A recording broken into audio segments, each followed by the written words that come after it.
வேதங்கள் யாவும் ஈசனை போற்றுதே, எழிற்கோலங்கள் காட்டியாடும் நாதனை பாடுதே.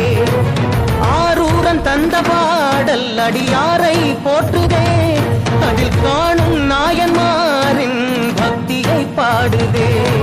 சம்பந்த தேவாரம் கேட்டு சாம்பல் பெண்ணானதே, அப்பர்தம் தாண்டகம் கேட்டு நாகம் உயிர் தந்ததே. அடநாடென்ன காடென்ன குலம் என்ன பிரிவென்ன எல்லோரும் அடியார்களே. திங்கள் சூடிய நாதனே கங்கை நாடிய வேதனே மங்கை கூடிய பாகனே